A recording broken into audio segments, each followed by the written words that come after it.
میرا فیصلہ بھی کر۔ اس وقت آواز توحید ہے کہ میری کنیز تو کیا فیصلہ کروانا چاہتی ہے، تیرا کیا مقدمہ ہے؟ بی بی رو کے کہی پروردگار ایک ہی دن میں میرے گھر سے جو 72 جنازہ نکلا اور مجھے کسی نے پلٹ کر تسلی بھی نہ دی، کسی نے یہ بھی نہ کہا کہ اے نبی کی بیٹی تیرے گھر پہ کیا گزری۔ اس وقت آواز توحید آئے گی، اے بطول تو نے جو یہ دعویٰ کی ہے کہ تیرے گھر سے ایک دن میں 72 جنازے نکلے، تیرے پاس ان 72 قتلوں کا کوئی گواہ ہے؟ بی بی رو کے کہی ہاں ایک گواہ ہے، شام میں رہتی ہے میری بیٹی زینب۔ پروردگار تو اپنے تھرو بلا لے گواہ کو میدان محشر میں۔ عزادارو جب بی بی کہے گی نا شام میں رہتی ہے میری بیٹی زینب، جو 70 قدم پہ کھڑے ہو کے دیکھتی رہی ہے اور منتیں کرتی رہی، ظالم نہ مار، اسے اکبر کی موت نے ویسے ختم کر دیا ہے، اکبر کی موت کے بعد سے کوئی زندہ تھوڑی رہے، نہ مار۔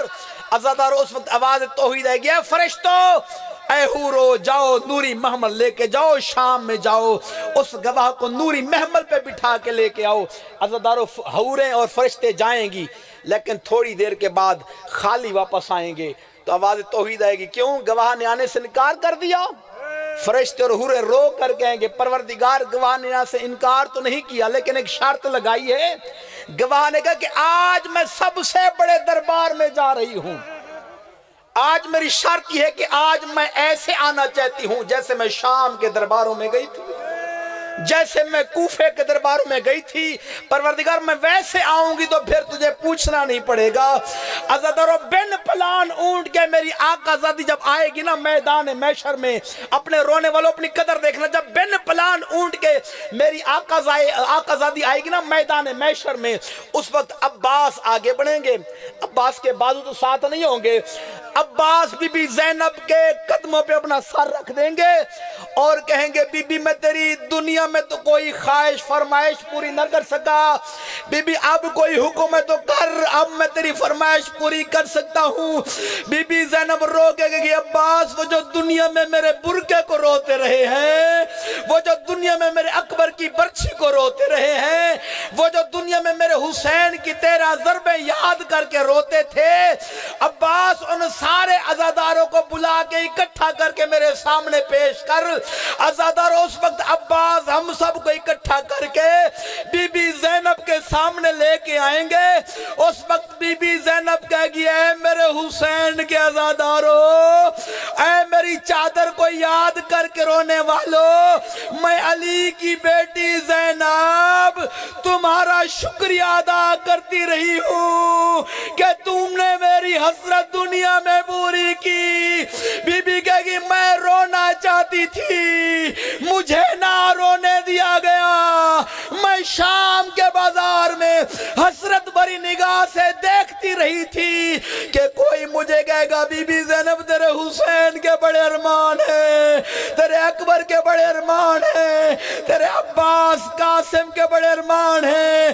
بی بی کہے گی اے عزادارو مجھے شام کے بازار میں کسی نے پرسہ تو نہ دیا تھا، ہاں البتہ اتنا ضرور کہتے تھے پتھر مارو باغی کی بہنیں آ گئی ہیں۔ اللہ لعنت اللہ علی القوم الظالمین والسلام علیکم۔